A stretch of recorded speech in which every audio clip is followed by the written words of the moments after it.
evening, afternoon, good morning viewers. Round 10 action here tonight. The official V8 Supercar Racing, brought to you by RaceSpot TV in conjunction with iRacing. Round 10 here at the wonderful Watkins Glen Cup venue. Real favourite with the V8 drivers. With me tonight, as always, Sammy Compton. Welcome back after your week off last week. Great to have you back in the booth. Yeah, cheers, Brendan. Hello to everyone, and big shout out to Hugo Louise, who's our director again tonight, and really looking forward to this race from Watkins Glen. Probably one of my favourite tracks here, and I'm kind of jealous that I'm not behind the wheel of one of these V8 Supercars right now. Yeah, they're a good drive here, there's no doubt. Just the, it's just an absolute blast here, but as good as the track is here, passing is not really that easy here. We're using the cup layout with the bus stop chicane at the end of the back straight, so that gives a slight opportunity for passing here. We've got 42 laps in front of us, fuel restricted to 80.6 litres. A pit stop will be needed. The weather is pretty favourable, 31 degree track temperature, so mostly cloudy, 25 degree. A bit of blustery winds from the west at 19 k's an hour, but gee whiz, it's a short track. It's only 8 turns, but it is flat out action from go to woe. Yeah, it sure is. There's some amazing sections through here that if you just get a tiny little bit wrong, you're going to end up in big trouble, and great fun breaking into the bus stop, and yeah, fantastic track, really suits the V8 Supercar. And we've got a nice big field here, 24 drivers, so yeah, it's going to be action-packed. Yeah, 24 drivers, and there's a slight little hint of international invasion. We've got the 3 international drivers here tonight. Rafał Kuźniak, I'm going to have a guess there and say that's a Polish name. He's driving the car for tonight. Yeah, I hope I pronounced that right. Sota Mutu, that sounds very Japanese to me, in the car 15. And the old family favourite, Mario Vlasic, is back again in the 16 car, but like I said, 24 drivers tonight, and it will be lots of action. Yeah, well, they're going to have to really get it sorted into turn 1 and then up, not sure what they call that section in Watkins Glen, but up through the chicanes, up the hill there. They're going to have to get into single file really quick, or they're going to end up in lots of trouble early in this race. Yeah, so through turns 3 and 2, 3 and 4, those S's there. But like I said, it is a good configuration, and I think, to be honest, one of the best NASCAR races I ever saw was a couple of years ago when Australia's own Marcus Ambrose was able to hold out. I think it was Brad Keselowski for the last couple of laps there, and that was just awesome racing there, and Ambrose went on to win that race, just showing that the NASCARs don't always have to turn left. They have got the ability to turn right as well, and yeah, I thought that was a real good show, and no doubt hoping the same for tonight.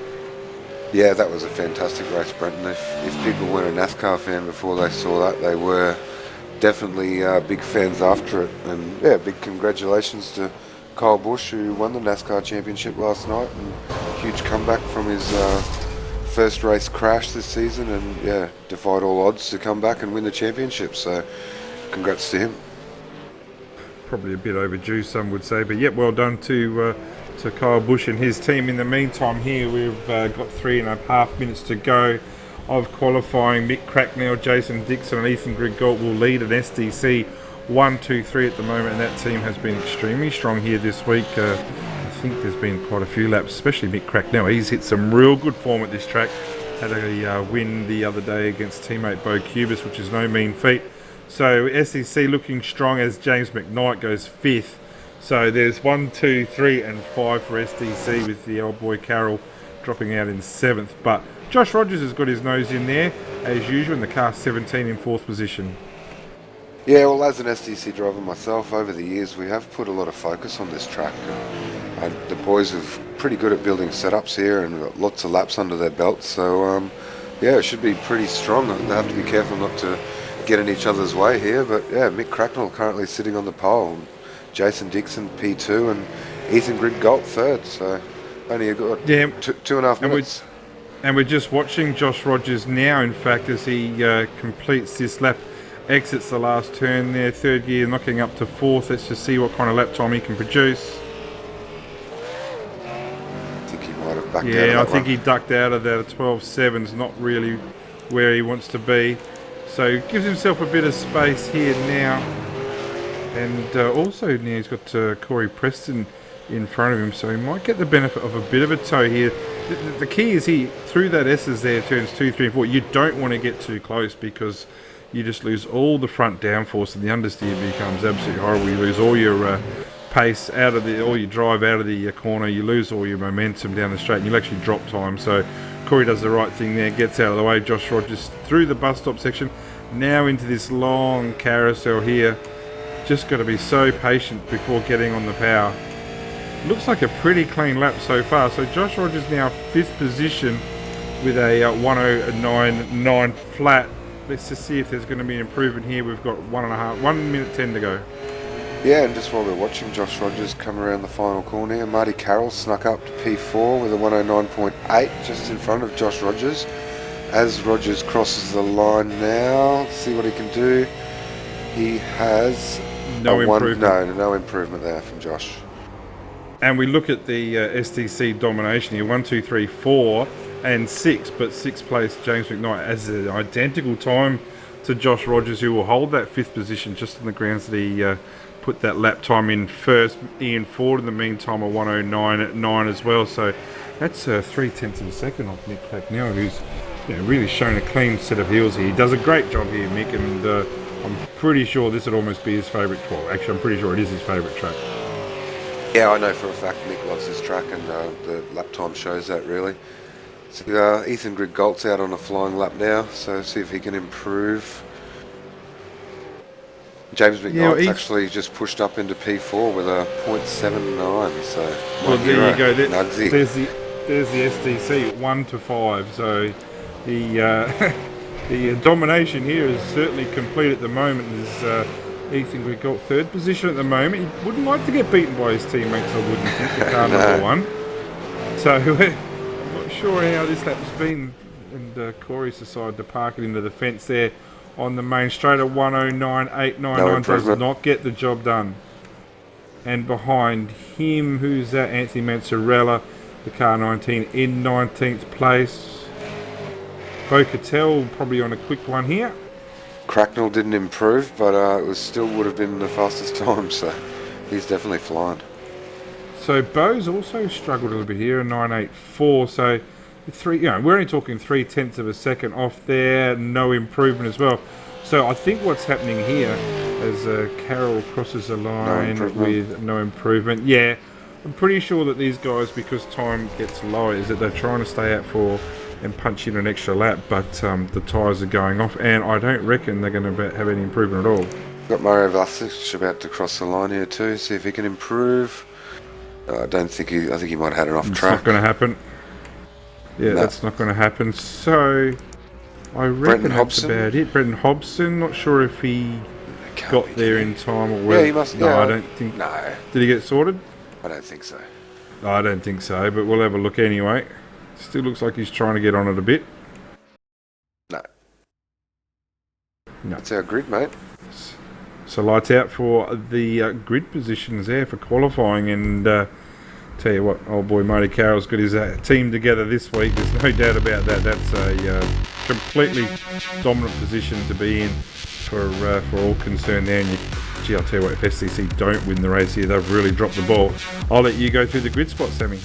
Yeah, mate, STC domination, and I just really hope that the boys race each other as hard as they would race anyone else tonight and not give it to Ethan Griggolt. So P1, Mick Cracknell. P2, Jason Dixon. P3, our carryover champion, Ethan Griggolt. James McKnight, P4, my hero, and the boss, Marty Carroll, P5. Josh K. Rogers, nice time in P6, and then the ERA driver of Ian Ford, P7. Bo Cattell, Mitchell McLeod there, P9 with a 1:10 flat, and Dean O'Brien rounding out the top 10. Yeah, Mario Vlasic should be pretty happy with his time in 11th place, as will Paul Gorell, the car 23 into 13th. But just have a look at this, 13th, 14th and 15th, Gorell a 303, Matt Jones a 308, and Andy Carey a 308 as well. So between those three positions, there's 5 1/1000ths of a second, and no doubt the close racing and the close times will continue on for what is going to be 42 laps of action. Yeah, that's right. Unfortunately, Mick Cracknell's skin's not coming up on the race spot trading paints again, and we're not sure what's been happening there, but rest assured, Mick Cracknell there is definitely racing for SDC. Oh, there's talk actually that he's starting That his is own team, not- but we'll go into that. No, no. I don't think he'd ever leave. Anyway, we'll see how it goes. The revs certainly build here. Round 10, Watkins, Glen. And away. Oh, Shocking start at the back what's there. happened? Oh. Who was that? We're just talking about how the SDC drivers don't really open themselves out, and that's exactly what they've done. I don't think it was. That's dropping the ball. That is Bo Catel's involved. I tell you what, I saw damage to Bo's car. I'd like to see a replay that Bo's car is cooked. was I reckon all Josh Josh Rogers Rogers, is. Yeah, Josh Rogers is cooked. Yeah, I'm going to have a look at their replay before I throw myself under the bus there. But that is a really, really disappointing start, as Ian Ford makes short work of the car 17 as well. So Rogers is still fighting. He's going to fight a losing battle here. That car just looks like an absolute handful. Mitch McLeod looks like he's got a clean car there as well. So he's already moved through the field. Dean O'Brien's clean. Andy Carey, what an awesome start by Andy Carey there. He's got through a heap of cars. Vlasic, Manzarella with a good start. But yeah, that's going to have to be, have a look at that incident. That's wiped the guys out. James McKnight's fallen down. Josh Rogers has totally just driven up the middle, totally spun the two STC drivers. Absolutely horrible. Yeah, well, Catel's paid the price. He will be done. Carroll will be done. And see who else comes in the pits, whether McKnight needs to. No, he doesn't. But we'll have to have a look at the replay of that. Yeah, we'll have a look a bit later. At the moment, we've got Ethan Grigalt right on Mick Cracknell's bumper as they come up through the S's. Yeah, there was a bit of a drama at the back there as well. I think he was at Dave Baxter. I'm not sure whether he put it in gear or not, but he didn't get away at all. So there was some dramas back. But yeah, Cattell in the pits, no doubt, in a short race like this, his day's cooked, as is Josh Rogers. Yeah, a bit of a mistake. And I think at the front there, Ethan Grigalt's got the jump on Jason Dixon, got himself up to second behind Crackers. Tell you what though, Crackers is not going to be given away here. I reckon he's a dead set chance of winning this. Yeah, definitely. Just looking back in the field, like you said, there's action everywhere. Just having a look at Jeremiah Morton, who's got Paul Gorell and Matt Stratford behind him. Matty didn't even get a qualifying time, so he's normally got a bit of pace, so he's got a bit of work to do. Yeah, I'll tell you what, after the dramas after the start line, maybe if he started in pit lane, he's not going to be making a bad error there. Tell you what, the Andy Carey, what a start by him. From 15th on the grid, up into 7th with a clean car and running real quick laps already. I know we're in lap 2, but keep your eye out for Andy Carey. Showed some good pace in the early race. Got tripped over a little bit early on, so he wasn't able to show his true potential as Josh Rogers leaves. And I think I've just given the commentator's curse. No, it's actually Anthony Manzarella in the Falcon. I saw a Maverick car spinning. That's Manzarella on the exit of one. Would have got on the power too early. The old Chestnuts put it straight into that fence. So there's another casualty, the car 19. That looks like it's in a bit of pain. Yeah, we're just having a look at the replay here. Just trying to see exactly what happened so we don't get anything wrong. You can see James McKnight did not get a good start. Rogers had a great start, stuck his nose up in there. McKnight might have spun up a bit and just come across, but there definitely was nowhere to go there for Rogers. But I kind of don't blame him for having a bit of a look, but definitely caused a huge wreck on lap 1. Yeah, he had a great start. Yeah, well, you know, the racing driver, sometimes if there's a gap, you're going to be compelled to go for it. And the gap when you're in the car, like I don't run 3 screens, and I'm not sure what Josh does, but the gap inside the car sometimes just looks like you could drive the Titanic through it, and all of a sudden she closes up real quick. Yeah, that gap shut pretty quick then, that's for sure. But up the front, I'll tell you what, that's released the 3 STC cars as well, but it's also released Ian Ford from 7th up to 4th. So some real movers here. Ford from 7 to 4, Mitch McLeod 9 to 5. That's a working day right there. Dean O'Brien 10 to 6, and like I said, Andy Carey from 15th to 7th. And I'll tell you another guy, Brenton Hobson, we shouldn't miss out on that. In the car 20, has gone up 10 positions from 21st up into 11th. In 4 laps, yeah, great job, Brenton Hobson. There's lots of movers right now. Matty Stratford, he's up nearly 10 spots as well. So. And there's a good little battle back here with Paul Gorell and Matt Jones as well. Gorell got a really good drive out here in the KRF car as they enter the second last turn. lot of the guys here will hold fourth gear. It might be with Gurriel there. He might have to drop to third, just losing that draft there. Just the understeer that it generates, just with the lack of air. But I definitely think that at this stage, Paul Gurriel is certainly quicker than Matt Jones. Just a matter of being patient. We're only on lap 5. There's still a long way to go. Yeah, there definitely is, especially with the fuel restrictions. What do you think on the pit stop strategy, Brenton? Well, with the weather like it is at 31 degrees, you know, I don't think it's going to hurt the boys to run light. I really don't. The tyres, whilst you'll lose a little bit of performance, you tend to even out with the fuel being lighter. So, yeah, I think the guys are going to be taking on 34, 35 litres. Pit stops will generally be from pit lane to pit exit about 33 seconds. Oh, look, you know, if you're going to bet on a safe bet, you're going to bet pit right on halfway. But I wouldn't be surprised. Yeah, if you're stuck behind a slower car, like you look at Paul Gurriel now. I'm not saying Matty Jones is a lot slower because he's not, but you know, there's a bit of a queue in front of him, and there's a good chance of getting in the undercut. The problem is that on your outlap, it's a pretty slow outlap for some reason. The guys are struggling with grip here until the temperature gets up in the tyres. I think that's a pretty good answer, Sammy. Yeah, I think that's a great answer, buddy. And Ethan Grigolt's coming under a bit of pressure here from Jason Dixon for P2 and 3. We might just jump up there and have a look at that. Dixon's showing... Oh, has Dixon got past? No. Well, I'll have to have a look at that. Actually still looking at the battle with Matt Jones and Jeremiah Morton. These guys are really closing it up. And I reckon Gurriel's got a really good run down here now in the back straight. Jones got held up a little bit by Jeremiah Morton in the S's. I'm not sure Gurriel's going to be able to stick his nose in here in the S's. Nah, backs out of it. It's good driving. Still a long way to go. We'll go up the front and have a look. No, Cracker still is holding on to Ethan there. And Jason Dixon certainly hasn't gone anywhere. No, he's closing the gap pretty quick. But yeah, I think Cracker's at the moment controlling his speed. But the thing to watch out for here, though, is when Ethan pits. You know, it's no secret anymore that Ethan tends to short fuel during his pit stops. Sometimes it might save him a second and a half. And or maybe even more. I think it was at Monza last year, it saved him about 3.5 seconds. But he then has the ability to save that fuel pretty quickly and pretty consistently.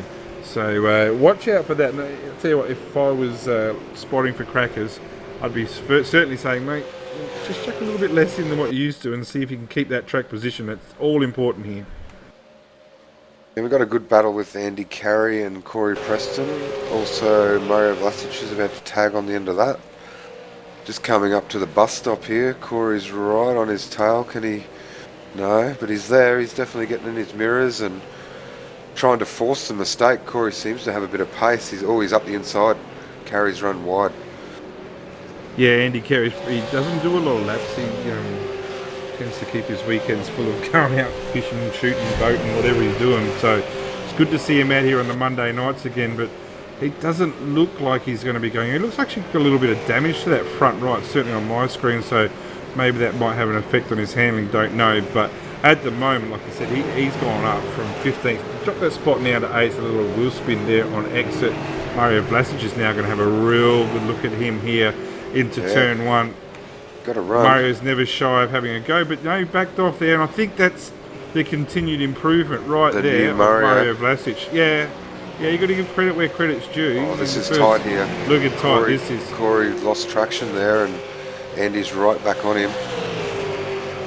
Yeah, he's got a real good run here too, but I'm not sure he's going to have the ability. He doesn't want to pull out of that draft too early there. I reckon he's going to have a look. Corey on the full defensive here. Smart driving. This is what Watkins Glen, this layout brings. It just brings this real close action-packed racing. Just the passing's not as available as what it would seem. But I think it was last season, the season before, they ran the boot version, and that always brings some good racing as well. But the action's certainly on here between the 6 Boost, the Maverick Welding, and the Vlasic car.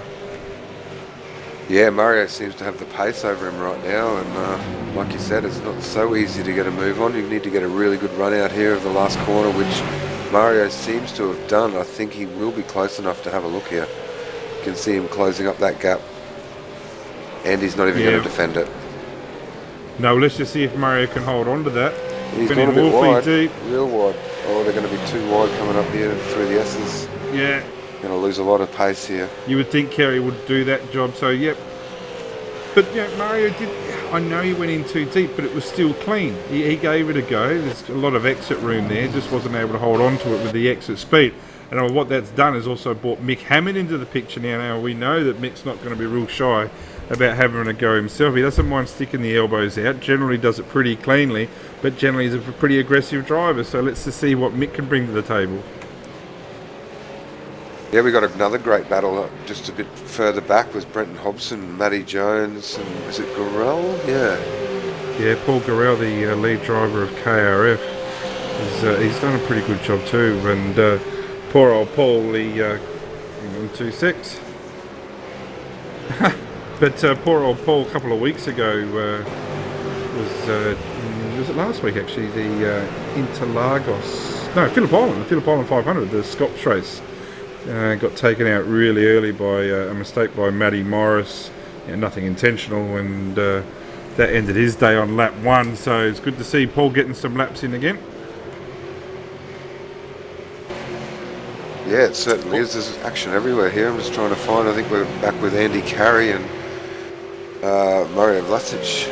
Oh, Jones might have just hit the wall. Yeah, I reckon he has. Yeah, he's certainly dropped off there, so that's going to put him under attack now. And Matty Stratford back in the Torque livery tonight, I noticed as well. So I wonder if he's back in that team. I noticed he was running a different livery for the last few weeks, so not sure if he's back in or never left, or I've got no idea, or whether he just went to help the other team. But it's good to see Matty back at it again. Like you said, he didn't actually put in the time, started dead last up into 16th now, and that car's still pristine clean. I think those guys changed their liveries more than they changed their underpants. I'll just take your word for that, if that's okay. Mitchell McLeod keeps sending me some crazy photos. If you're listening, Mitch, you've got to stop that, mate. Again, I'm leaving that. And whilst I'm at it, I've been told or asked to give this Friday night, the Sudden Death Racing team, this Friday night, they've got a 4-hour endurance race at Monza.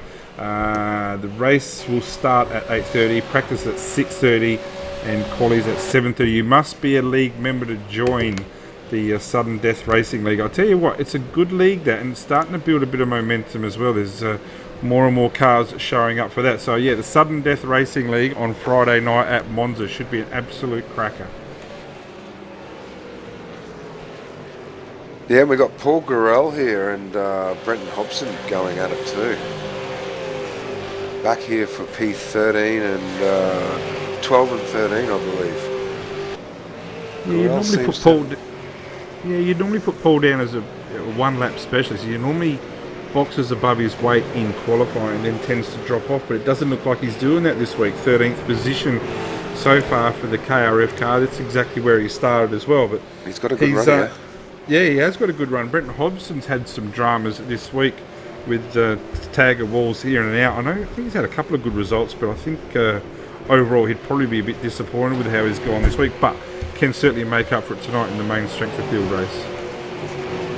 Yeah, definitely. And while we watch this battle, I'm just looking up the front. Mick Cracknell's still just got a 3 to 4 tenths advantage over his teammate Ethan Griggolt. And looks like Dixon might be dropping off a little bit. And Ian Ford's up into 4th position from starting 7th. So he's got Mitch McLeod right behind him as well. That might be worth a look, actually. P4 and 5. Yeah, and these guys are just tailing off the back of the 3 STC cars at the front. And what are we, lap 12 now, just about to start lap 13. So, you know, they can make it home from here if they pit it now. I'm not sure there's a necessity to.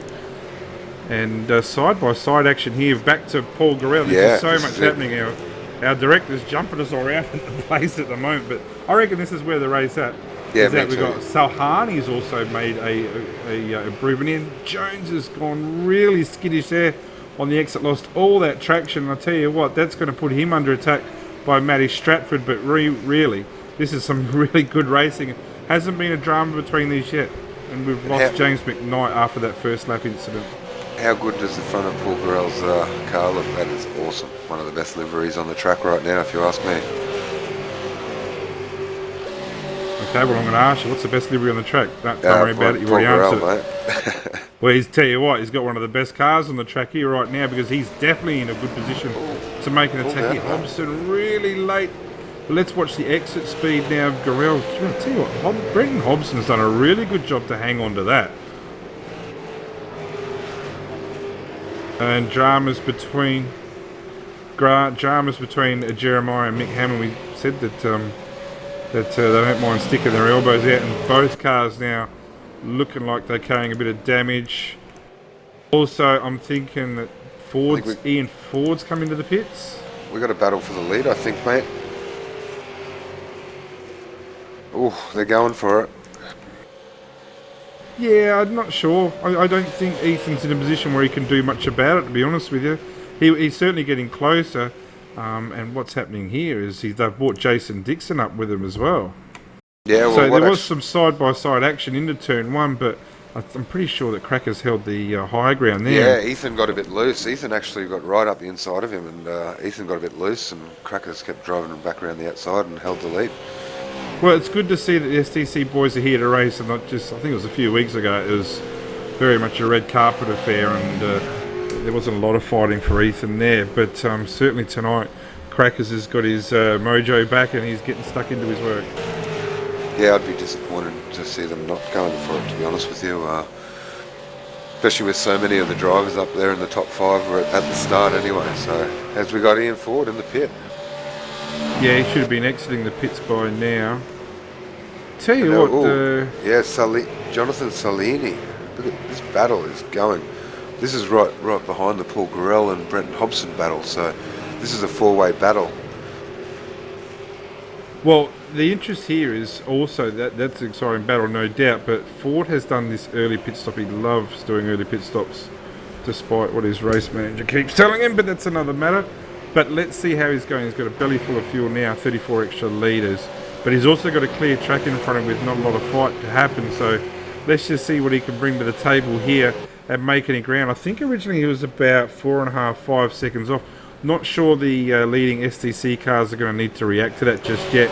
Not sure Mitch McLeod is in the pits. That car looks a bit bent up too, just quite.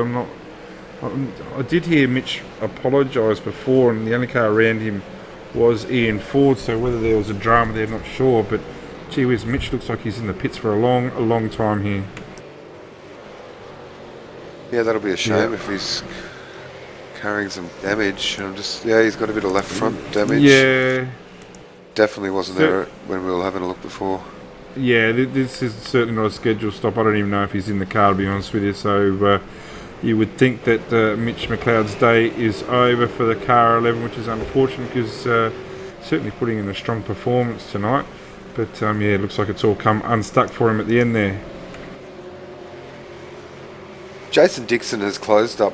Not much, couple of tenths to Mick Cracknell. That's probably when Ethan and Mick were having a battle. Well, Dixon was showing some good speed. If the three STC guys have had a chat with each other and going, well, if we keep playing rough here, then Ford is going to catch us. But Ethan has just dropped off a little bit there from Crackers. I wouldn't be surprised if one of these guys pits this lap. No, and just back in the field, Matty Jones has got past Jonathan Salini, or Salini.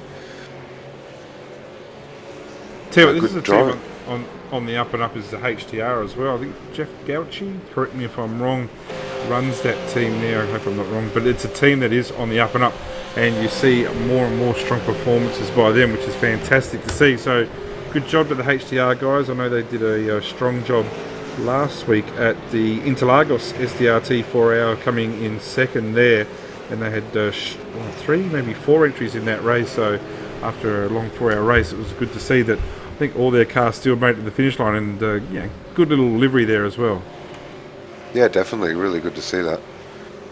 Just looking back through the field, Andy Carey's coming under a little bit of pressure from Michael Hammond. These big straights, it really pulls you along, and it is very hard to get that pass done. Coming into the bus stop, you need to kind of hold your breath a bit if you want to make that move. I learnt the hard way from Tim Not My Faults a few years ago in one of the V8 Scops race. Just having a look at Hobson here.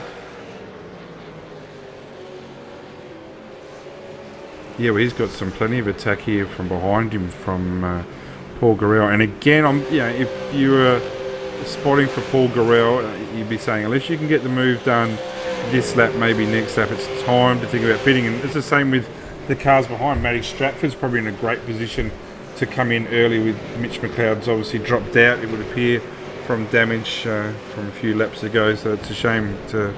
Like I said, Mitch was doing a good job tonight, and that's the danger. Yeah, that is the danger of this track. I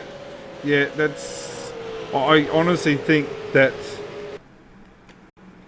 Yeah, I think the onus is on the driver who is pitting there to call that they're pitting, because the guy behind will have no idea, and all of a sudden they suddenly back out of it, and they suddenly have to turn, and Paul Garrel's tapped the back of Hobson there, and that's actually cost Garrel a position as well. Matty Jones has made the profit from that, and I've got a gut feeling that maybe that's what happened with McLeod and Ford. I didn't see it, I'm only making an assumption, but I wouldn't be surprised if that's what happened. So yeah, I do think the onus is on the driver who's coming to pits to somehow relay it that, yeah, I'm coming in, just to give that driver behind the heads up. Yeah, well, that's right. In real life, you can stick your finger out the catch net or give him a little wave, let him know you're coming in. And we actually did hear him come on the radio say that he tried to let him know, but he pressed the wrong button. So #fail. Oh, #tried his best, but I'm not sure how much damage he's got. But Paul Garrel is... Sahani really wide there on the grass. Yeah, Matty Stratford's going to get through. Yeah, and Jones pitting. And Sahani pitting. So, surprised that Matty Jones pitted there, because he finally had himself some clear air. Would have been to see what kind of lap times he could produce. I'm just also keeping half an eye out for the gap from the leaders to Ian Ford. It's 44 seconds, so I don't think that that's going to work already. The STC stranglehold certainly continuing here. There's Mick Cracknell. I'm not sure if he'll be pitting soon. I reckon it's getting a bit itchy for Ethan Grigol. He's now right behind Crackers again, as he has been all race. Jason Dixon just tailing off that little bit. Wouldn't be surprised to see one of these guys pit now. No, they don't, so they continue on to finish lap 19 into the start of lap 20. Yeah, but I think we should keep an eye on this battle up the front here for the next couple of laps. Ethan's definitely got a bit of pace on Crackers right now. But Crackers is just not making a mistake. No, he's not. Until Ethan's starting to blink there a little bit too. Yeah, Ethan's having a few little internet problems. Yeah, so... Maybe receiving one of those emails from Mitch McLeod with those crazy photos. There's obviously something you know that I don't know, and I probably don't want to know, so I won't ask. Not at all, I'm just spreading rumours, really. Right, you are. But, yeah. But the last lap for Crackers at 10.8. Yeah, you're throwing me here. A 10.8 for Crackers last lap. Look at this gap battle here between Preston and O'Brien. O'Brien's actually had to yield there to what is a charging Corey Preston. Now got himself up into fourth position. It's probably... I see a bit of smoke in front of Corey there as well. Oh, Bo-Catel's doing his usual drifting competition.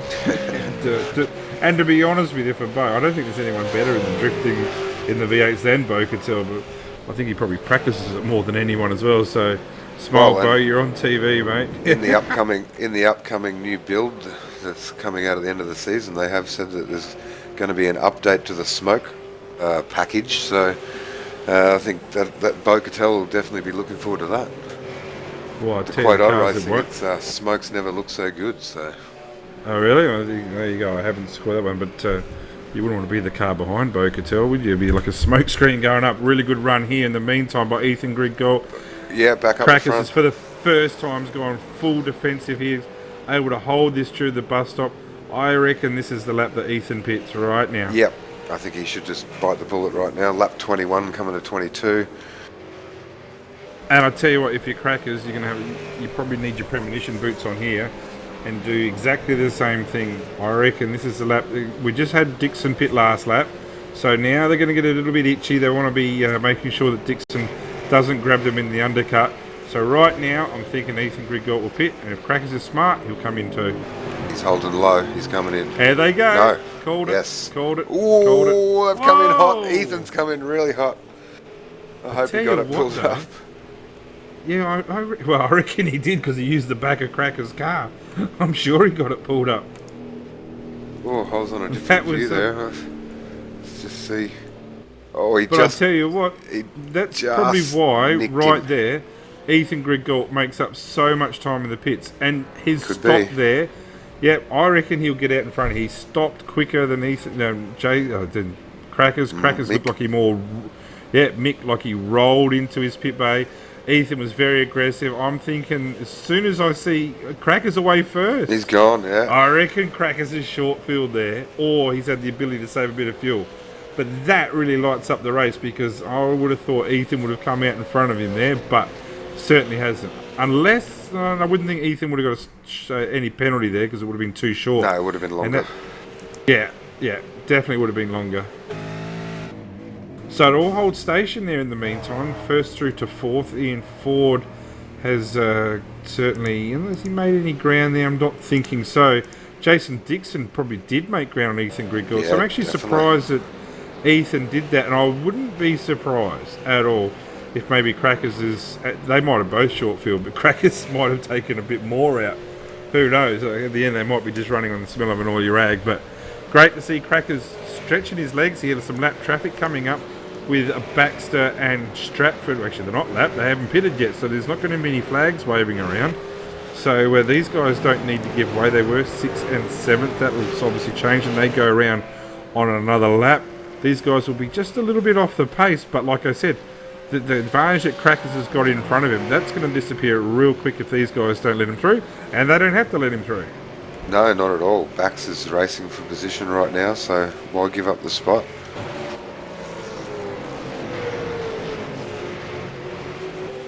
And that leaves Jeremiah Morton out in the front in the Simulate IT car. And he generally hangs on as long as he can, Jeremiah, so don't be surprised to see him out there for a lot more laps. Yeah, and just going back in the field, there's a battle with Hammond, Jones, Mario, and who is it, Andy Carey on the back of that? Four-way battle here coming up through the S's. Yeah, and I'm trying to think whether these guys are pitted, thinking that they probably have. Yeah, Hammond pitting lap 21, Jonesy lap 19. We've got Hobson. He's probably dropped off a little bit. His last laps out of the pit weren't that spectacular. And Carey, who seems to be the raciest out of them all at the moment on the new tyres. Yeah, and he's going to head up the inside Yep. here and pick up a position there. Yeah, he goes real strong on the new tyres, Andy Carey, but let's just see if he's got that car to be able to hang in there today. I don't think the ERA setup's been that spectacular today. The main emphasis, I can talk on behalf of the team, is being towards the Blancpain Endurance Series at Silverstone, which has just been run, done and won. And tell you what, if you're driving a McLaren, it was a bloody long weekend. But congratulations to the TTRL guys, put in a really good, strong performance to their 8th, I think. So they're really backing themselves in for a top 40 position, which will get them a pro license in this Pro Series next year. And Direct Clutch also a good result this morning at Stupid O'Clock. Finally got the result that they deserved as well. Yeah, big weekend for those boys, that's for sure. Yeah, and Mad Cow Racing, can't forget Bessie as well, had a really good result. So at the moment, with 2 races to go, there are 4 Australian teams in the top 40, which is an outstanding effort, a really, really outstanding effort. The 2 tracks go Monza and Spa. So we're going to go for a lap on board shortly. Actually, we'll probably ride with Andy Carey, I reckon. We've got the HTR car of Matt Jones in front. And so these guys here are finishing up as they come around turn 6 here. We'll jump on board with Andy Carey for what is a pretty quick lap around the shortest track of the season here at Watkins, Glen.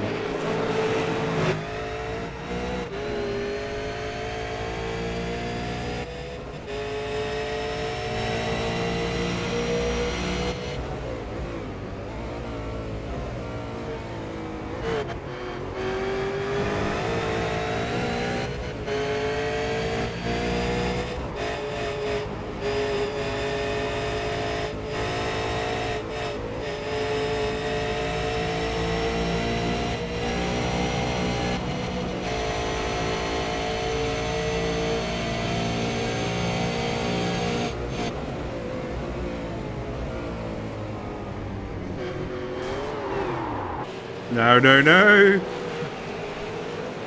Well, we saw that. I'll tell you what, I reckon Carey had the job done there, and Jones has just stuck his nose in. That's a pretty good save by the Maverick Welding car there. He's obviously dropped those two positions, but yeah, sorry to interrupt there, but they had to be spoken about. So yeah, just that little incident there between Jones and Carey. If I looked at that again, I would think that Carey had the high ground there, but I also believe it is just a racing incident and the guys are getting on with it. I'm not sure there's too much damage there with the car 10. I reckon probably just a bit of smoke between the ears, and they'll be getting back on with it for sure. Yeah, definitely. And Ethan's closing the gap a little bit to Mick Cracknell again. It's down to 1.4 seconds. Who's that coming out of the pits? Garrell? Garrell, yeah, he's going to join in the battle. Oh, tell you what, he's got unlucky there. All he needed to be was... And he's got Salhani all behind him here. And I reckon Salhani will make the move. Yes, he does. So Garrell on cold tyres, that's a strategy error right there by staying out that long whilst everybody else is pitted. And he's dropped down pretty badly there. Certainly that pack of four has now got through for Paul Garrell, which is a shame because he's been driving an outstanding race. But yeah, that's more of a strategy error there. And Carey through Jones. I wonder... Actually, if to have a look at that, whether Jones is just redressed or readdressed, however you want to look at it, because I wouldn't be surprised if Jones has done the sporting thing there, and if he has, congratulations to him and well done to him. Not sure if we see it that way, but I'll tell you what, Andy Carey on this new rubber is looking extremely racing. If he gets away from Hobson here, if he can get through Hobson, I'm backing him to make this move here. He certainly looks faster at the moment. It's definitely, and he will into turn one. Yeah, so he's certainly got that Maverick Welding Commodore wound up at the moment. Hobson's tapped him as well. Hobson's lost rear grip. It's just driven into the side of Carey. Did it actually make contact, or did he overcorrect out of it? No.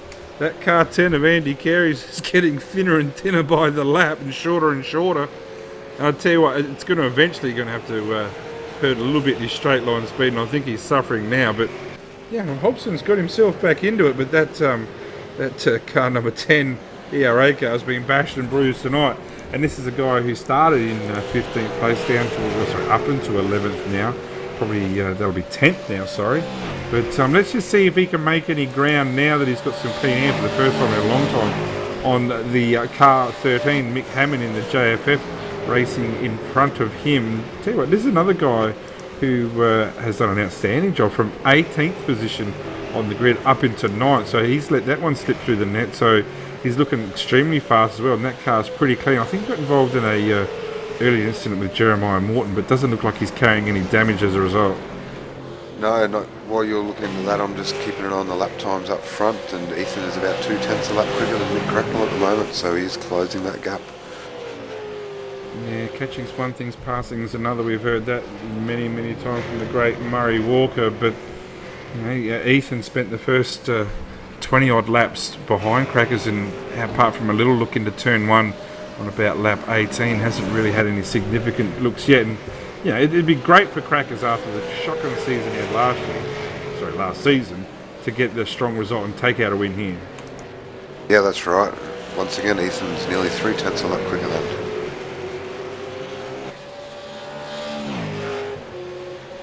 And Salhani is also coming under attack. Oh, there's Bo in the background. Bo in the background. I was looking at that. Yeah, I don't think Bo's here to race fast. I think he's just here to get rid of whatever's rubber's left on the bottom.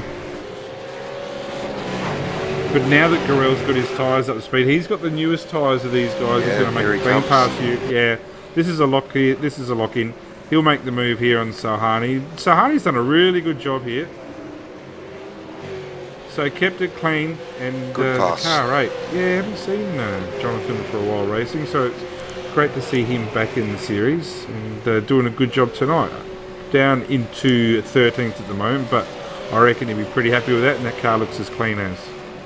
Let's just see how quick Garrell can catch up to the Jones and Carey battle up front, because these guys are both making gains on Mick Hammond in front.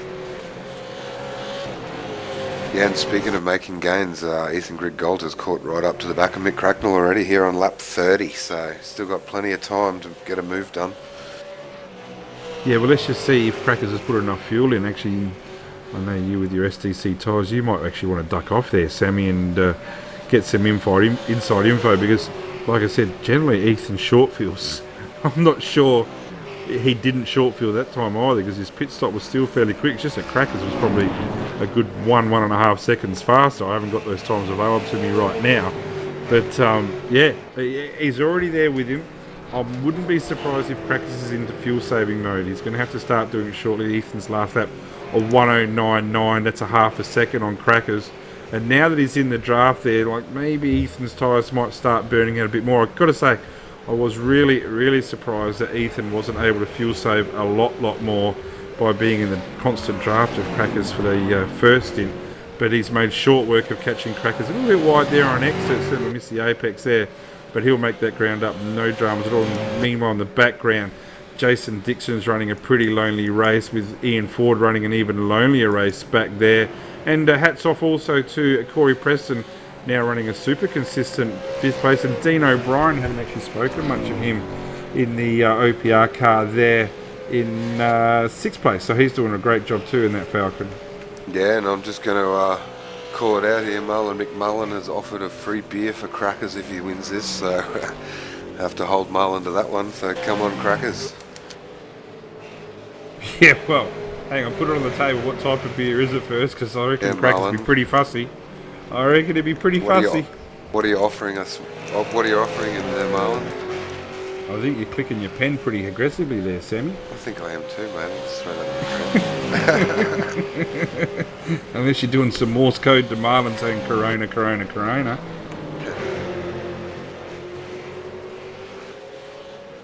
Crackers actually probably looks the best out of these two. I know he's a bit slow. Maybe he was just fuel saving those 3 or 4 laps and he's saved what he has to save.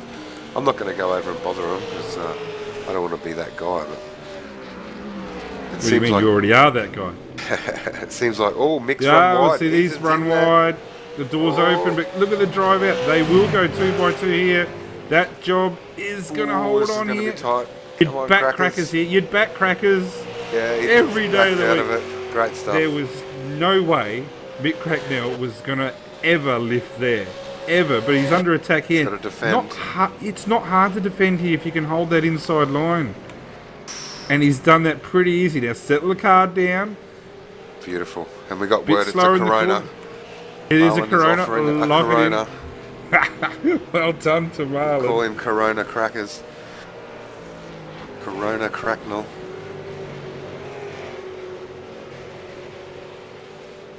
It's good to see the spirit certainly on the continued rise in the V8 community. And if Marlon wants to put a beer on the table, I don't think Crackers will say no to that. Yeah, and I think people are saying they prefer the sound of my pen than the sound of your mouse, which actually I haven't heard today, Brenton. So hats off for that, mate. No, I bought myself a cat, mate. And actually, no, I didn't. My missus got the cat. And, hang on, we can't let that go astray. Hang on 2 secs. There you go. You can hear there that. It is. Oh, look at this. Ethan's right on it. He's going to lose the front end here if he gets too close to Cracknell. Yeah, just loses all that downforce. And look at that. Yeah, look at that. And there's no way he's going to be in a position to attack at the bus stop now. And that's the problem. It's, you know, it's easy to defend there if you don't make a mistake. And Crackers doesn't look like he's keen to make a mistake. And he certainly doesn't look like he's going to let Ethan through on any red carpet tonight. He better not. I'll tell you what, I'll be pretty mad if he does. Yeah, well, you got to be fair. It was a few weeks ago. He certainly did. He laid the carpet out and he let Ethan through. But earlier on in the championship, I think, to be fair, like, Ian Ford's had some absolute Barry Crocker weeks over the last few weeks, which has certainly been able to loosen up Ethan a little bit. And at the moment, you know, even if Ethan came second, it's certainly not the worst result in the world, is it? Neither Ford or Greg Galt raced in the Americas race on Ethan's going to Saturday. have a big look. Here we go. No, he's not. He's just better off under brakes. Well, we've lost Jonathan Salhani as well in the crash. Just stay with this little battle here for the lead for now. The 2 STC guys are putting on a bit of a show here. And yeah, we've lost Salhani, unfortunately, so dramas there for the car number 8. He got himself up into 14th position there, so obviously he'll drop through the order now. You probably think best he'll come is 17th. Yeah, he had a big loss up through the S's and put it in the wall up on 2 wheels, and ended his day. Well, looking at the lap times of Crackers and Ethan here, 10.9s last time. Jason Dixon 10.6, probably hasn't cashed in as much as I thought he would here with that 10.6, but Ethan is all over the back of Crackers here, and I reckon if I'm pretty convinced that if Ethan does get by, I reckon he'll drive off in the distance. But right for now, Crackers is doing an awesome job hanging on to this. Yeah, and Crackers' car's looking the most stable where it has to be. Like, he had a great drive out of that final corner. Ethan was a little bit sideways and just not getting the runs where you need to get the runs. Like, the best passing opportunity, turn 1 right there, that's where you got to get it done, really. Yeah, that's the best opportunity for sure, and really to set that up, it starts all the way back at the carousel, really, to make sure you can get that move at turn 1. You just got to be able to stick so close to them. They've actually got some lap traffic up in front. I think it's our little Japanese friend Soto Muto in the car 15 in 18th place. Well, I've never met. I actually lived in Japan for 2.5 years before I was in Australia, and before I was in Queensland. I pretty much towered over all of them. Anyway, so tell you what, he's done the right thing there, but Crackers is trying to get a draft out of a car that's probably doing about 140, and that almost went to a disaster. Fantastic racing up front. This is really good to see Mick Cracknell with his pace, and once again Mick's got the better drive out of the corner. Ethan might just be starting to get a bit, what's the word, impatient. Edgy. Still lap 36, so 6 to go. Well, I reckon the only instruction that the old fella will be given is just don't scratch it. Do the race, but just don't scratch it. And these guys certainly haven't scratched it tonight. I'm actually a bit worried if I leave this battle and concentrate on something else for a while, something's going to happen. So I'm just going to have a bit of a quick flick through the field there. You're not going to hear my mouse clicking. And see what other drama's going on, just in case we're missing it. But just keep your eyes on this battle for the lead. I will. See, the Garrell and Hammond have also got a good little battle here for 9th and 10th, and you'd probably expect Garrell with those newer tyres will make a decent job here. They're going through the S's as well. Not sure where my producer friend is at the moment, Hugo, but I would understand if you haven't shifted that camera away from the lead. So we're with this battle here is Garrell just having a look. No, Hammond's extremely good under brakes there. What have we got? Marty Carroll's going to come with us, yeah.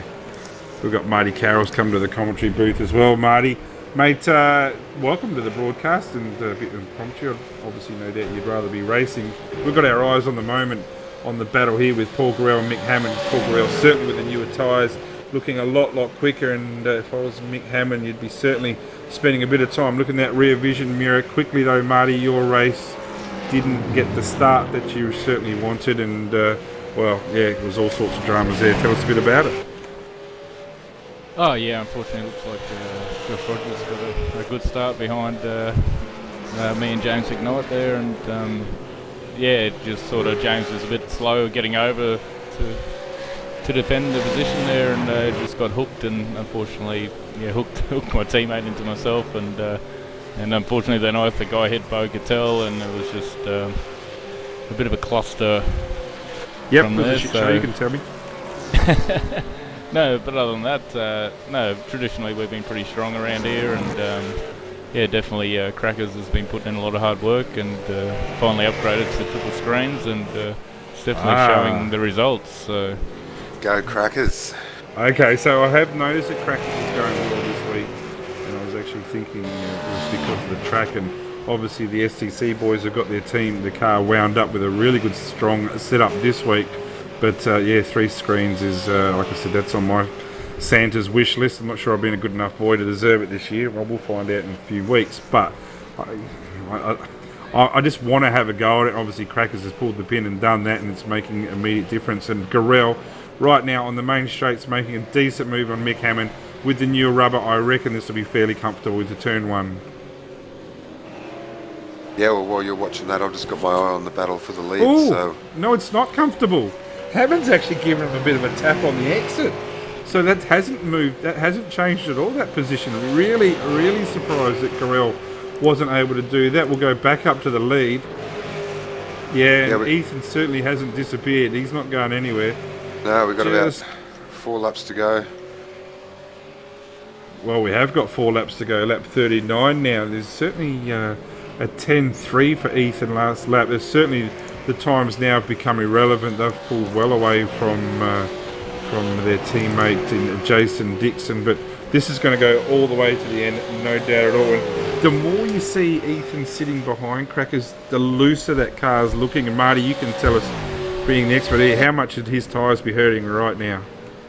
Oh, a lot. When you are tucked up behind someone quite a bit, you do get that little bit of aero push through the carousel and up through the S's, so it does hurt the front end quite a bit. So as you can see, he's coming through the carousel now, a little bit of understeer for Ethan. So you might have noticed he's been dropping back a little bit, cooling those front tyres off and then having another attack. So he'd just be trying to size him up here, and traditionally the Glen is, it's quite a hard track to pass on. A bit like Phillip Island, you've got to really work on setting someone up and force a mistake with the pressure. Force them a little bit deep into one. And we got some lap traffic here as well. Crackers went to get a slipstream again from Mansarella, and Mansarella checked up in front of him. There's no team orders here, is there, Marty? Oh, they're going flat out. There's no team orders. There's team orders that would have happened by now. Yeah. No, Crackers, he got his first pole on the Monday night broadcast, so congratulations to him. And he's definitely held the bit between his teeth to get the win. I've heard Crackers has had a few poles in his life. Easy. Only it's well, we continue here through the bus stop on lap 40, so time is running out here for Ethan Grigor, and if anything, as Marty Carroll just told us, that his tyres are just screaming. And I tell you what, if Crackers can put his head down for the next lap and a half, this game is all over, because I couldn't see Ethan Grigor making this move. He hasn't been able to set it up this lap so far. If anything, has probably just dropped back a bit, maybe using this extra lap just to save those tyres. I wouldn't think so. I think right now it's just time to get it on, and I don't think that Ethan's got the car under him at the moment, or certainly doesn't have the rubber under him at the moment. And Mick Cracknell, looking supreme out in front, has led pretty much from start to finish, take away early pit stops from pole position, and Ethan's not going to go anywhere. But tell you what, hard to walk past Mick Cracknell and say, no, you're not going to win this. I reckon I'm calling it. He's going to get this job done. I'm calling Don't want to put the curse Michael in Corona Cracknell. But top effort from Ethan, considering the guy's been at Phillip Island all weekend, and he's only just walked in the door an hour before the race and hadn't turned a lap all week. Take it away from Mick, why don't you? Gee whiz, yeah, come and spoil the party. Yeah. Well, anyway, So that was Marty Carroll. Mick, See you later. You're okay. Yeah, we know who the teacher's pet is in STC. Yeah, get a room. So Marlon's going to buy I'll let you finish off the show, boys. Marlon's going to buy everyone at Marty. STC a beer, apparently. So Marty Carroll, we're trying to get some more pension discount for STC. Thanks to him for being in our broadcast there. So it's good to have Marty come in, and he knows a hell of a lot about setups, Marty. He does a great job week in, week out for these STC cars. Not just in the V8s, I think he does a bit of dabbling in the GT3s as well. But last lap here for Mick Cracknell. Hard to see anything happening bad to him. Hope it doesn't. And nothing against Ethan. We're sick of seeing you in, Ethan. We want to see Crackers win here, no doubt at all. All he needs is one mistake-free lap, so if he can get it up through the STC cleanly, he'll be just fine. So exiting the S's for the last time, no mistakes there. So looking really strong. We'll stay on board this all the way to the finish. Ethan's got a really, really good run. Actually, we haven't taken into account if Crackers short field, and we might cough in the last few laps. We haven't taken the last few corners. We haven't actually thought of that. We certainly will be asking Crackers that during the interview, whether he did short field, because it was amazing how much fuel he saved, or how much quicker his stop was than Ethan Grigor. But in the meantime, there's just the 2 corners to go. You couldn't see Ethan sticking his nose in here. So a long fourth year. Yeah, you'd have to say he's home. The hard work's done. Ethan's not going to be able to stick his nose in there. Just get a good drive out of here, and you will find, as Mick Cracknell enters the final straight, that Mick Cracknell, a woohoo to him, winner of round 10 of the Season 4 2015 official V8 Supercar race. Mate, awesome job by Mick Cracknell. Second place to Ethan Grigalt. Jason Dixon comes third, trying to keep some eyes on some battles here. Bit of a battle here with Mario Vlasic and Jeremiah Morton. That's not going to happen. Here we go. Mick Hammond and Paul Gorell. This fight continues. So they're coming into the second last turn. Mick Hammond, really good defensive driving there. Watch Gorell's got a Gorell great here. run. Yeah, but he's going to be held out to dry here a little bit. No, I wouldn't think so. No. Geez, Hammond almost parked that on the exit there. Hammond he might almost get him. parked that. Oh, it's a drag race. No, I don't think so. Oh, three 1/100ths of a second over the line there between Hammond and Gorell. Good driving, those two. Baxter, Stratford, Andy Carey crosses the line, as does Brenton Hobson. And I reckon that again. is it. So, yeah, call out the results, Sammy. Yeah, Michael Corona Cracknell, congratulations. He won it in 50 minutes exactly, this race took. And second there to Ethan Grigalt. Third, Jason Dixon. So it's an STC Motorsports Sim Pit Racing 1, 2 and 3. Ian Ford and the ERA Evolution Commodore P4. Corey Preston started 12th, finished 5th. So great run there. Dean O'Brien started 10th, finished 6th. Mario Vlasic P7, Jeremiah Morton P8, Michael Hammond P9 and Paul Gorell P10. And a great last lap battle there with Michael Hammond and Paul Gorell. Yeah, really good result there, and looking forward to Crackers having a word with us, no doubt. And also Ethan, I got no doubt Ethan has had a good a time as Crackers, and I don't think Ethan will be crying his soup about that one. Jason Dixon completes the clean sweep for the SDC team. So they had the first 5 positions in qualifying. They're certainly not going to complain with the first 3 positions in the race. Yeah, we didn't talk about Corey much. Did a good job from 12th to 5th. Drove a pretty lone race, as did Ford and O'Brien in the end. But wow, really strong race, and a great race to watch. Yeah, another shout out for Matty Stratford. Didn't get a qualifying time. Started 24th, dead last, and finished 12th. So that's a good run there from Matty Stratford. Yeah, it is, and like we said, he's gone back to the other livery tonight. And as I said, I'll give it another plug that this Friday night, the Sudden Death Racing League is on again at Monza. A 4-hour race, 6:30 practice, 7:30 qual, 8:30 start. But like I said, you have to be a member of the league to race, and that is a driver swap. So it's always good fun to get involved with the Enduros. Yeah, definitely. Unfortunately, I don't have a rig set up at the moment, moving house, but really looking forward to getting into that next season and focusing on the endurances a little bit more. You'd have to be completely crazy to drive with you as a teammate anyway, mate. I don't know anyone here that would do it. That's true. Well, who we've got here, we've got some guys lining up for the interview. We'll go from 4th to 1st, so I think we will. So we'll bring in tonight Ian Ford. Ian Ford, the Demidov Innovations Maverick, ERA driver. G'day to you. Mate, 4th position tonight, 7th on the grid. Bit of carnage in front of you on the start. You certainly were able to cash in on that. Mate, tell us a bit about the race. Oh, the race started off pretty hectic. I didn't get the quali lap I quite wanted in. We've just been playing around with the setup for about 45 minutes now, so it's nothing overly special. Hats off to SDC and Jason Dixon for getting 1, 2 to 5. That was pretty insane. That start was just pretty insane. I've done enough GT races in the last 2 or 3 weeks to diagnose someone with twatness, just because they tried going through a gap that's big enough for a moped. But other than that, I'm just praising my lucky stars. I didn't get too owned in that first contact, and I had decent straight line speed. Just was struggling a bit with straight line speed for most of the start of the race, so I decided to pit in early there. And new tyres, clear air, just absolutely gave it all I could. And just towards the end there, I just had to back off and make sure I had enough incidents to survive in the Demidov car. Yeah, it has been it said you haven't spent much time in the V8 this week with the ridiculously bad McLaren at Silverstone, but next week, mate, off to Monza, second, actually no, Dramafield race. Not sure you did come second. I think you might have had a bit of help from the two boys, Smith and Rivera, last year to get yourself in second. So looking forward to that race. Yeah, definitely. Hopefully it's as action-packed as it was last season, but hopefully the last lap isn't quite as aggressive. But all is fair in racing, and definitely love to get some car-on-car contact throughout the race, but nothing too drastic.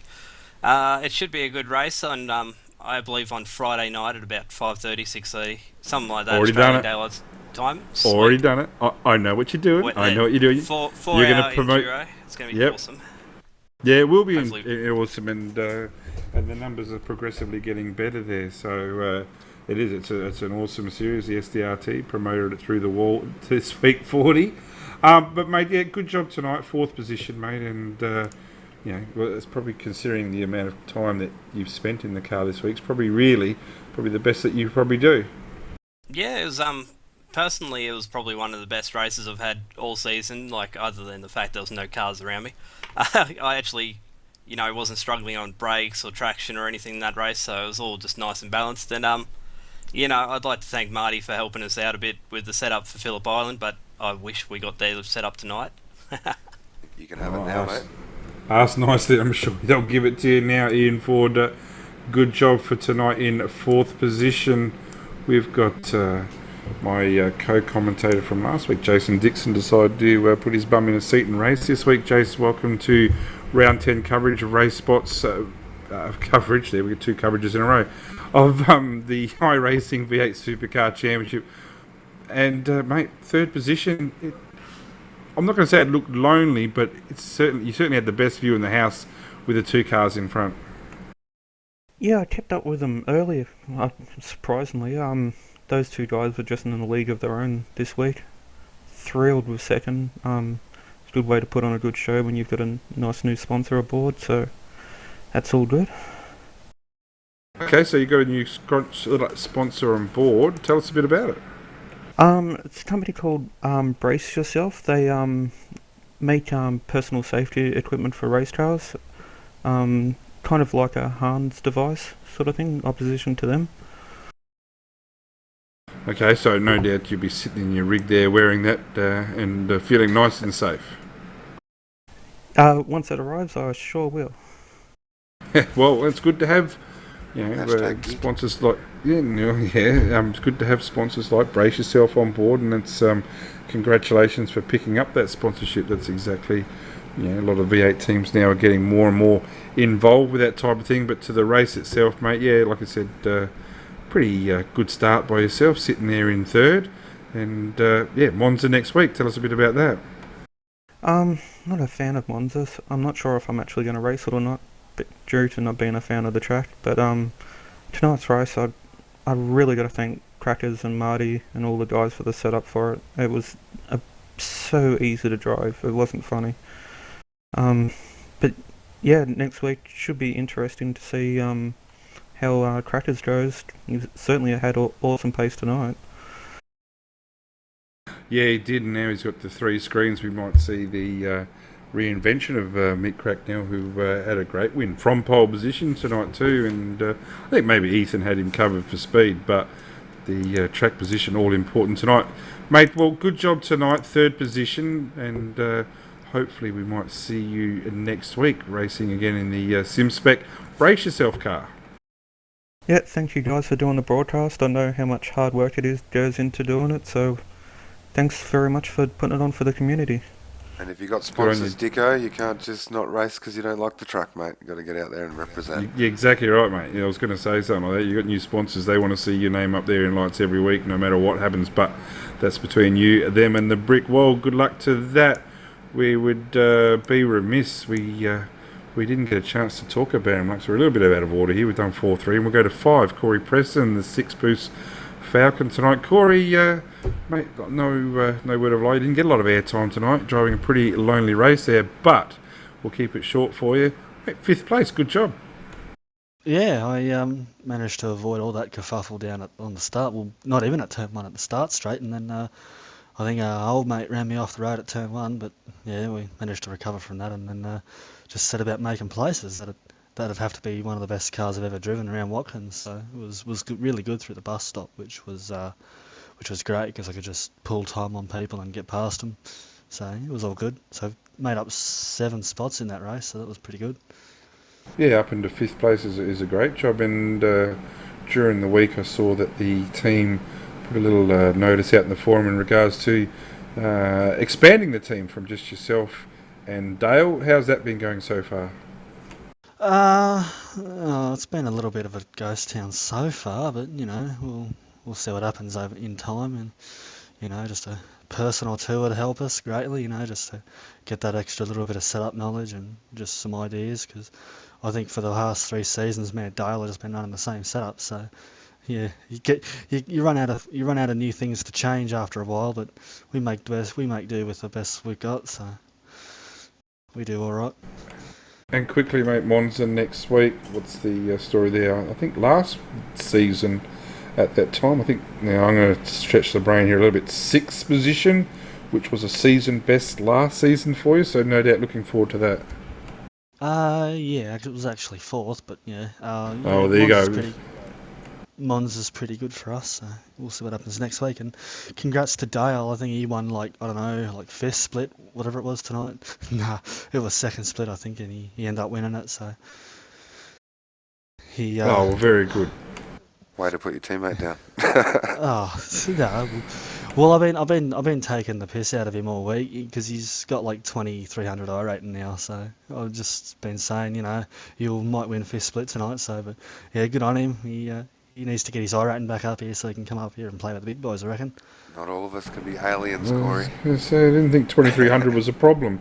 Anyway, mate, thanks for coming on board tonight. And 5th place is a good job. Pretty lonely race, and certainly made the most of dramas around you. And from qualifying spot, did a good job. So well done to him. We're going to have Ethan Grigol. You don't get to hear these words very often to Ethan. Ethan, congratulations on 2nd place tonight. Mate, would have been a great race, though. Yeah, thanks. It's definitely the best race I've had all season. Especially racing with a teammate like Crackers, we can give racing room to each other. So yeah, it was just massively fun race then. He stuck his nose in a couple of times, had a bit of a look, thought, certainly at one stage with about 6 laps to go, thought that he had the job done there through the S's, but there was no way that Crackers was going to lift. Yeah, nah. Going through the S's too wide at the start is alright, but trying to do it up the top where you can't see and you got a bit of aero wash, that was just going to be death for me, so I decided to back that one down a bit. But yeah, I tried to have a couple of good goes throughout the race. I think there was one where I got quite alongside him in the first corner, but then my front just washed out and I gave him a little tap. So yeah, my best chances were kind of spoilt by me braking a bit too hard and all that. But other than that, well done to Crackers. He's had pace all week, and just an awesome job by him. Yeah, it was. We noticed that you're doing some late braking, losing quite a bit of traction. How were the tyres at the end? I reckon they would have been fairly cooked. Oh, just massive understeer through pretty much all the loaded corners. And where you would need to put the power down and just try and snap on you all of a sudden. So yeah, they were pretty cooked by the end. And Monza next week, mate, a win there last season, a hard-earned win. I think it was a pretty good race with Ian, Marcelo and teammate Bo, but finally with that quick pit stop last season, I remember that, with your short field. Mate, you must be looking forward to Monza next week. Yeah, Monza's definitely one of my absolute favourite tracks in the world, so really looking forward to going there and cutting some more laps. Well done tonight, Ethan, mate. It certainly does no harm whatsoever for your championship aspirations again for season 4. Thinking 3 in a row is looking pretty good for you right now, and it'll be very well deserved. And talk about well deserved, Mr. Young Michael Cracknell, mate, pole position, race win. Is this Crackers driving, or you got someone using your account? It was me. No, it was me. How you going, Brenton, Hugo, Sam?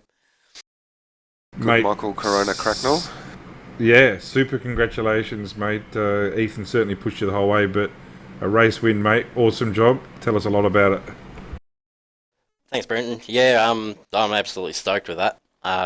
Couldn't be happier at the minute. But yeah, once I got pole, yeah, from there it was just get a good start, and Ethan was behind me the whole way, so I know how good Ethan is, and he was able to keep with me, but whenever he got really close, you know, had to try and race him hard and defend a little bit, and just hang on for dear life, basically. And mate, I've heard you've gone to triple screens this week, mate. As someone who wants to go triple screens myself, what kind of difference does it make? Everything. Yeah, just you can't compare the difference really. Like the peripheral side to side is just so much better. There was an incident with me and Ethan into one where we made a bit of sort of side contact, and I wouldn't have seen him if I didn't have that triple screen, and I was able to sort of see that he was pushing out wide and had to give him a little bit of room. And if I didn't have that triple screen set up, then I think I probably would have turned in a bit harder, and it probably would have ended in tears.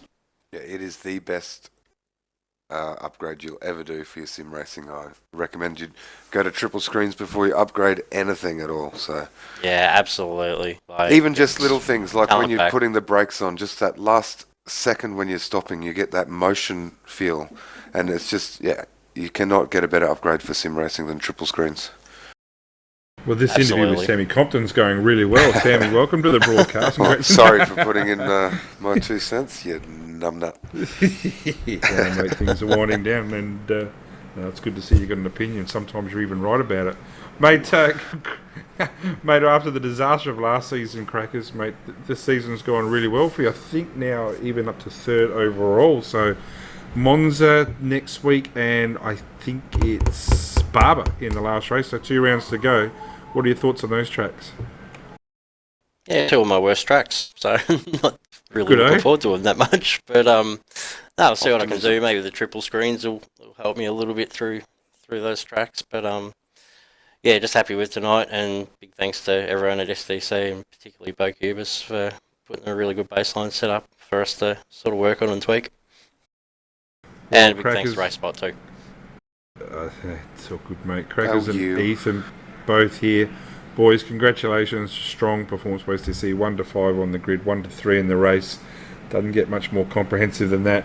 And look forward to seeing what you guys can produce in the weeks to come. Sammy, I reckon that might be it for us for this week for round 10 here at Watkins Glen. An absolute cracker of a race. See what I did there? That was pretty good. Yeah, thank you very much. And looking forward already to what next week shall bring to us at Monza. Hugo, play the rap music, my friend, because we are getting out of here. So that's it for round 10. Watkins Glen winner Ethan Griggle came second tonight. Mick Cracknell was our winner. I almost tripped over there. Mick Cracknell, a justified and winner, and really deserved it. A strong result for SDC. Mate, looking forward to next week, Sammy, at Monza. Should be a great race. Sure am, buddy, and we'll see you there next week, live from Monza on iRacing.com live. Yep, so round 11 at Monza next week, just the 19 laps, so it's a sprint race. But in the meantime, I'm Brenton O'Brien, that was Sam Compton. Thanks to our director, Hugo Luis, and all those at RaceSpot involved. Looking forward, we'll catch you for round 11 of the official iRacing V8 Supercar Championship for what's brought to you by RaceSpot TV. Catch us next week.